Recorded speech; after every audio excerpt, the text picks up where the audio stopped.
నేను ప్రేమించేది మాత్రం నిన్నే.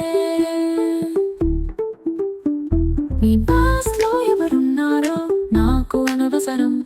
నా పాస్ట్ ప్రెజెంట్ ఫ్యూచర్ మాత్రం నువ్వే. నా కోసం నువ్వు రావాలి అని నేను కోరుకోను. నన్ను కావాలనుకొని నువ్వు వస్తే నిన్ను వదులుకోలేను.